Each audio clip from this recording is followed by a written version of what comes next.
Ada baiknya kita mulai dengan doa. Ada yang mau memimpin doa? Dapat. Silakan Willy. Kita pada hari ini mari terlebih dahulu kita berdoa. Dalam nama Bapa dan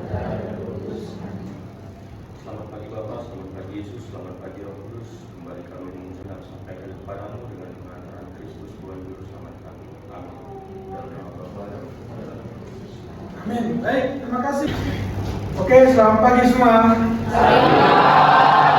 Gimana kabar semua? Sehat? Semangat? Baik. Kalau saya katakan selamat pagi, pagi. Oke, selamat pagi. Pagi. Kalau saya katakan apa kabar? Luar biasa. Sekali lagi, apa kabar? Luar biasa. Selamat pagi. Pagi. Apa kabar? Luar biasa. Baik, terima kasih. Hari ini kita akan memulai pelajaran kita dan secara umum. Hari ini kita akan mempelajari panggilan. Apa makna panggilan itu berdasarkan Matius 5 ayat 1 sampai 12. Kalau minggu yang lewat kita melihat makna panggilan hidup, mengerti hakikat hidup kita itu sendiri. Seluruh tindakan kita berdasarkan pikiran, kehendak, dan suara hati. Dengan ini, hari ini tujuan kita belajar ini supaya, coba dulu, Mampu merumuskan makna panggilan hidup berdasarkan Matius 5 ayat 1 sampai 12 dengan metode PPL dan mengkombinasikannya dalam hidup sehari-hari dengan cara membuat contoh-contoh konkret perilaku cara menghadapi panggilan dalam hidup sehari-hari di sekolah, keluarga, dan masyarakat. baik. Minggu yang lewat juga menghayat panggilan ini. Siapa tahu ada yang lupa apa itu blessing in disguise. Minggu yang lewat kita sudah mempelajari apa itu blessing in disguise. Masih mengingat apa itu definisi blessing in disguise? Masih. Oke, siapa yang kira-kira bisa menjelaskan makna atau definisi blessing in disguise? Pak. Oh, Gilbert, silakan. Nah, di materi sebelumnya itu blessing in disguise, di mana di materi itu kita diminta untuk dapat mengambil hal positif dalam setiap kejadian di hidup kita, walaupun di saat itu sudah terjadi hal negatif, Pak. Oh, bagus, tepuk tangan dulu. Mampu melihat yang positif dari setiap pengalaman hidup kita walaupun negatif. Contohnya, ada yang bisa memberi contoh? Saya Pak. Oh, ya Pak, saya kenapa? Misalnya kalau misalnya kita sedang berusaha untuk mendapatkan nilai yang bagus di semester ini dan mungkin gagal, mungkin kita diminta untuk Tuhan untuk melihat hal yang lebih positifnya lagi, seperti mungkin lebih berusaha sebaik mungkin dan Tuhan akan memberikan hasil yang lebih baik dari yang kita inginkan di semester depan. Bagus, tepuk tangan dulu.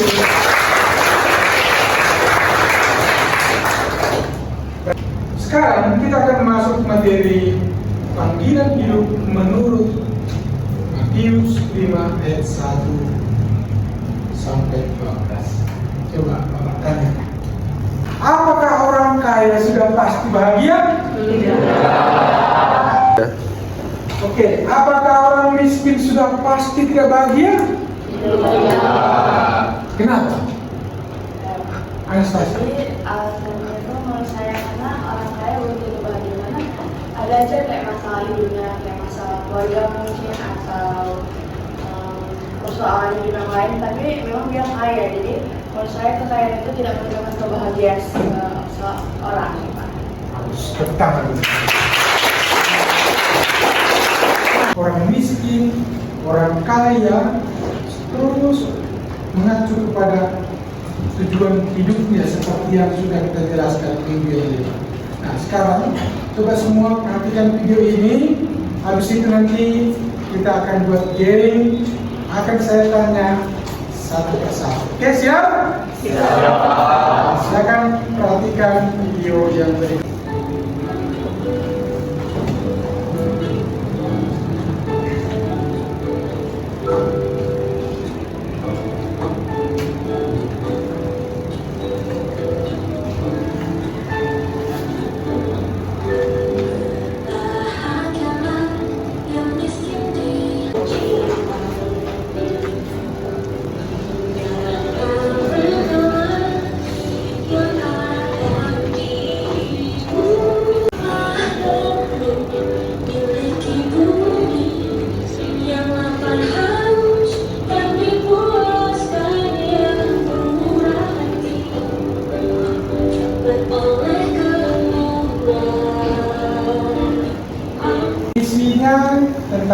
sabda bahagia.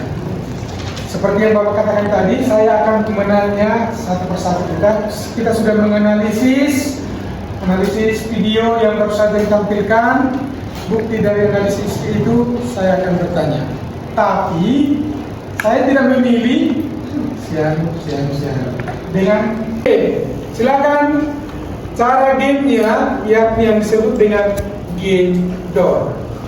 Coba hitung dulu dari sana.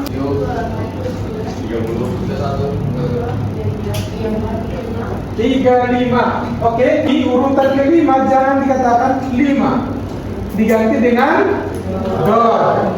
Di door lah siapa mau, terserah siapa sukanya. Door 25, door 1, door 3, asal jangan door diri sendiri. Oke? Paham? Paham gamenya? Oke, kita mulai cari orang. Saya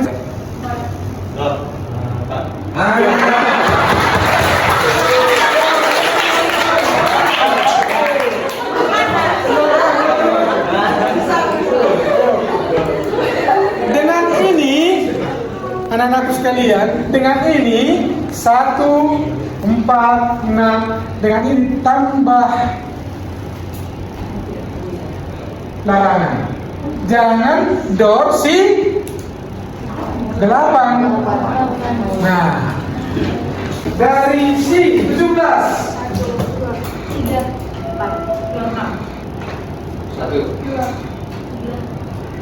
16.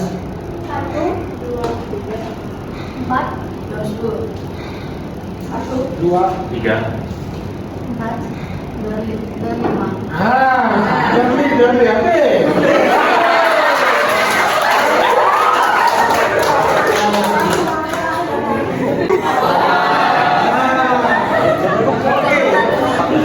Jangan dosim. Ya, cepat.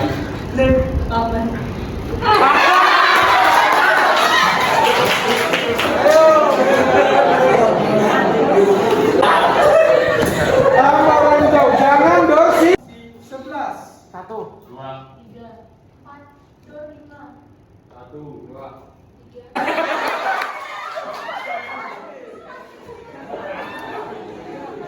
Habis 3 berapa?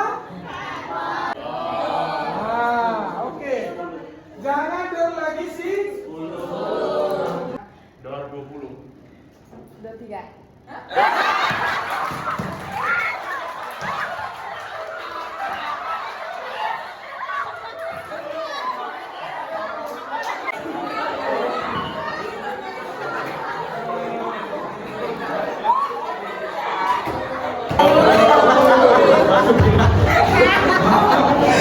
Kita cari satu lagi.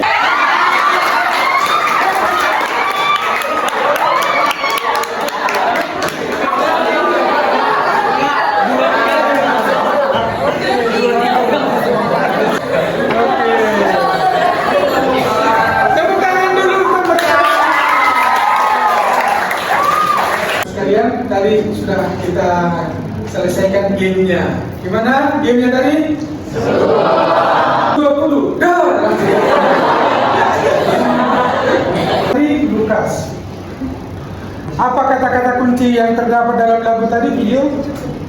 Kata kunci yang terdapat di dalam lagu tadi itu adalah bahagia, Pak. Bahagia. Setuju? Setuju. Menurut Macy, mengapa orang miskin tadi disebut berbahagia? Karena mereka yang punya kerajaan Allah. Setuju? Setuju. Yang ketiga, si Devi. Mengapa orang lapar disebut berbahagia tadi? Karena mereka akan dikenyangkan. Mereka disebut berbahagia karena akan dikenyangkan. Bagus. Wah. Tempat siapa yang tempat? Bagus. Menurutmu yang kamu tangkap tadi, mengapa orang yang berduka cita disebut berbahagia? Karena mereka akan dihidup.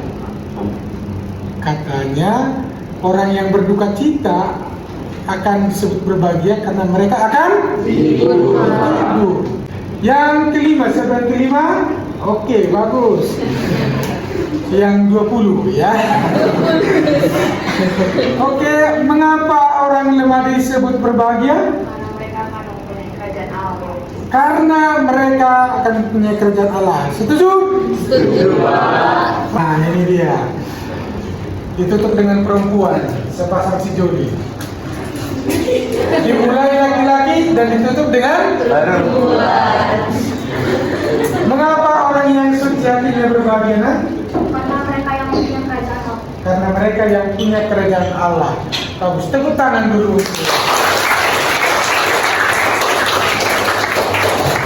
Dan kita sudah tahu dari teman-teman kita. Menurut kita, dari keseluruhan lagu tadi, kira-kira orang yang bahagia itu yang bagaimana? Saya Pak, orang yang miskin. Orang yang miskin, setuju? Tidak. Dari lagu tadi. Nah, sekarang dari seluruh lagu tadi, kira-kira dalam kita simpulkan, yang bagaimana yang bahagia? Ada yang beri pendapat? Orang yang bersyukur, Pak. Kata si Gilbert, dari seluruhnya itu, orang yang berbahagia adalah orang yang bersyukur. Setuju? Setuju. Yang bagaimana? Yang syukur bagaimana ini? Apa? Bersyukur? Bersyukur atas apa yang terjadi, apa yang diterima. Bagus teman-teman sekalian. Nah, itulah kutipan dari lagu yang baru saja kita dengarkan. Sekarang perhatikan. Bahagia itu apa? Bahagia itu apa artinya? Senang dengan keadaan, sukacita, mensyukuri tanpa keluhan. PR fisika, PR kimia, yang paling kita minati, matematika minat.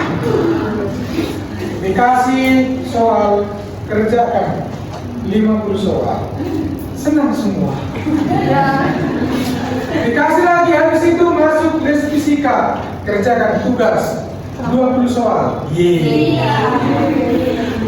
Ada lagi soal apa lagi? Biologi 20 soal. Yeay. Kebahagiaan dalam Matius 5 ayat 1 sampai 12, kebahagiaan kekal, kemampuan menerima, menghidupi dengan sukacita segala rencana Allah. Jadi teman-teman sekalian, kita Allah berkarya, maka di situ kita akan berbahagia. Tapi ketika kita melihat itu sebagai hukuman, hati-hati teman-teman. Ketika kita melihat sesuatu sebagai hukuman, maka kita akan tidak berbahagia. Jelas? Tapi ketika kita melihat suatu peristiwa, walaupun menyakitkan, sebagai rencana Tuhan, maka kita akan menerima dengan sukacita. Yang pertama, silakan baca yang pertama sama-sama. Yesus mempersiapkan muridnya menghadapi dunia yang memiliki orientasi berbeda dengan kebenaran. Laki-laki, nomor 2. Nilai eskatologis sebagai syarat masuk surga. Yang ketiga, perempuan. Hukum baru yang mengatur relasi pribadi dan hubungan sesama. Itulah makna sabda bahagia. Maka Orang yang menyatakan sebelumnya pada kebenaran Allah.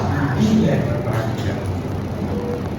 Jadi orang yang berbahagia itu menyerahkan sepenuhnya kepada rencana Allah. Jelas sampai di sini? Jelas? Ada pertanyaan? Ada pertanyaan? Bagus. Nah sekarang, jadi kesimpulan anak-anakku sekalian, panggilan hidup atas Matius 5 ayat 1 sampai 12, yakni cara menjalani hidup yang dilandasi oleh iman, kehendak Allah yang menyelamatkan. Kehendak Allah tidak selalu sama dengan kehendak manusia. Kehendak Allah itu menyelamatkan dan membahagiakan. Maka dituntut penyerahan sepenuhnya terhadap Allah, nampak dalam relasi yang harmonis dengan sesama, tapi juga dengan sesama kita.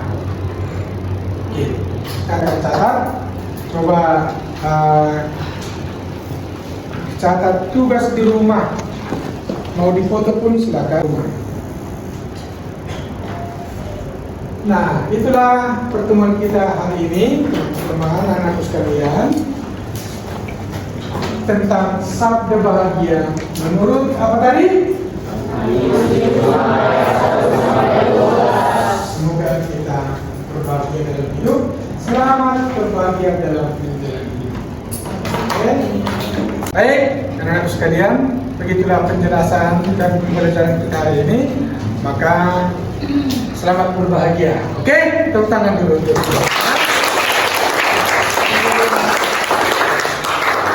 Sebelum kita tutup pertemuan kita, ada baiknya kita tutup dengan doa. Ada yang memimpin doa? Ayo. Silakan. Baik. Silakan kita. Teman-teman sekalian dengan Bapak dan Bapak Guru, mari kita berdoa. Silakan materi yang sudah diajarkan oleh kami. Semoga materi yang sudah diajarkan kami bisa bagian menghibur kami sehari-hari. Dan juga Tuhan, nanti kami ingin mengajukan pelajaran kami, ibadah kami sampai akhir kegiatan kami. Hanyalah doa anak